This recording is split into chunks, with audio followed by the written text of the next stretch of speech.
Assalamualaikum warahmatullahi wabarakatuh. Halo semuanya, perkenalkan nama saya Separingga dari kelas 1E Ilmu Komunikasi Universitas Sultan Ageng Tirtayasa. Nah, jadi di video kali ini saya akan menjelaskan makalah yang saya buat dengan judul yaitu Politik Internet Indonesia, Ide Bebas Terhadap Perkembangan Politik, Ekonomi, dan Demokrasi. Jadi langsung aja kita bahas ke pembahasannya. Nah, jadi kita langsung aja ke pembahasannya. Jadi sini ada kajian teori. Yang pertama, demokrasi di era digital. Apa sih itu demokrasi di era digital? Jadi perkembangan ilmu politik mencatat saat ini demokrasi mencapai babak baru. Nah, demokrasi ini bergerak ke demokrasi deliberatif yang artinya yang lebih demokratis. Demokrasi deliberatif berakar pada konsepsi ruang publik atau biasa disebut public sphere dari Habermas 2007A, 2007B, dan 2008. Jadi demokrasi deliberatif ini mengutamakan penggunaan tata cara pengambilan keputusan yang menekankan musyawarah dan penggalian masalah melalui dialog dan tukar pengalaman di antara para pihak dan warga negara. Apa sih tujuannya dibentuk demokrasi di era digital ini? Jadi tujuannya itu untuk mencapai mufakat melalui musyawarah berdasarkan hasil-hasil diskusi dengan mempertimbangkan berbagai kriteria. Rogers berpendapat bahwa media baru merupakan media yang mewadahi komunikasi interaktif, memungkinkan komunikator dan komunikan bertukar pesan secara masif namun tetap dua arah. Pada titik inilah tercipta dikotomi media baru dan media lama. Tidak semata-mata pada kecanggihan teknologinya, faktanya mayoritas internet dikuasai oleh industri.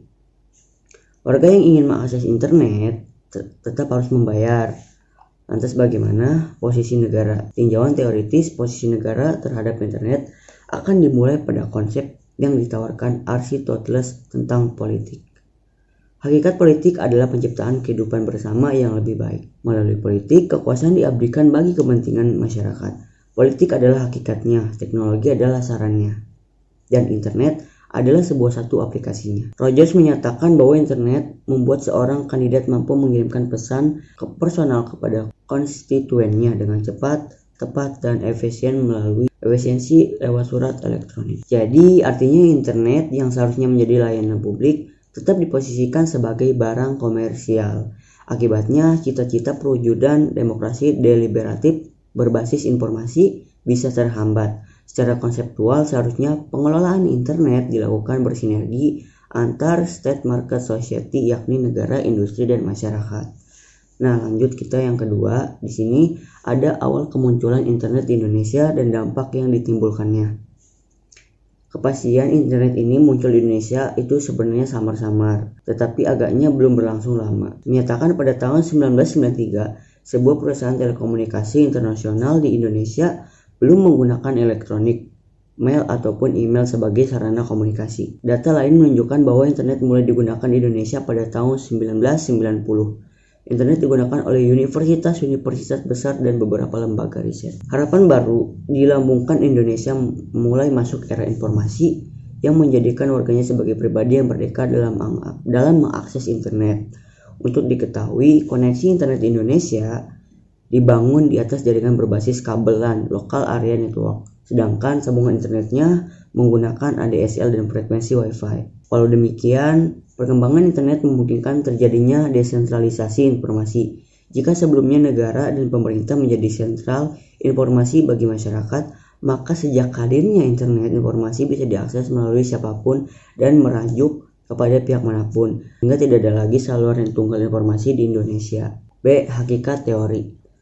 Internet sebagai saluran gerakan sosial. Jadi, internet memungkinkan masyarakat bertukar ide, gagasan, pikiran, juga informasi sosial. Internet sosial merupakan informasi yang bermuatan masalah-masalah publik yang mampu memengaruhi warga atau publik dalam menentukan sikap dan melakukan tindakan politik. Semacam inilah yang diperjuangkan dengan perantara internet, termasuk media-media sosial. Lewat informasi sosial dan informasi politik, warga mampu memperjuangkan kepentingannya dengan bebas, tanpa tekanan dari pihak manapun termasuk pemerintah. 4. Internet dan demokrasi kelas menengah. Hasil penelitian menunjukkan bahwa kelas menengah Indonesia berada pada angka 135 juta jiwa atau sekitar 56% dari total penduduk Indonesia. Sebanyak hampir 40% dari total jumlah kelas menengah tersebut berada di Jakarta. Nah, kelas ini yang paling berpengaruh dalam menumbuhkan konsumsi kosmetik sehingga meningkatkan taraf pengetahuan dan pendidikan. Hal ini menunjukkan bahwa sebagian besar kelas menengah Indonesia melek informasi. Bagi mereka, informasi ibarat petunjuk jalan yang sedemikian penting bagi hidupnya, termasuk dalam hal politik ataupun yang lainnya. Kesimpulannya, internet memiliki dua pengaruh bagi demokrasi, yakni positif dan negatif.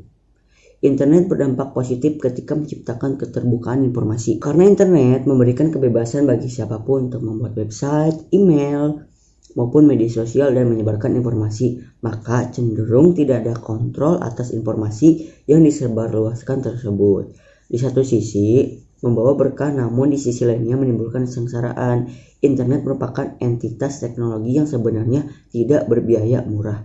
Sebagaimana dinyatakan oleh Ono Webpurbo, negara berkembang yang mendapat teknologi baru tersebut menyebarluaskan kepada warganya dengan cara dijual. Nah, jadi internet itu sebagai sarana komunikasi yang murah mutlak diperlukan.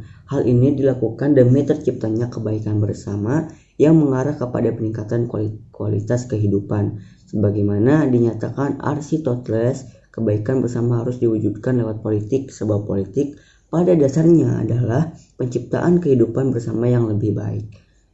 Sehingga demokrasi substansial harus diwujudkan lewat internet, lewat website, media sosial, email, dan segala fasilitas virtual yang ditawarkan di internet. Politik internet harus diwujudkan untuk kesejahteraan warga seluas-luasnya. Mungkin sekian, terima kasih dari penjelasan makalah yang saya buat. Kurang lebihnya mohon maaf. Saya mengucapkan terima kasih banyak. Wabillahi taufiq wal hidayah. Wassalamualaikum warahmatullahi wabarakatuh.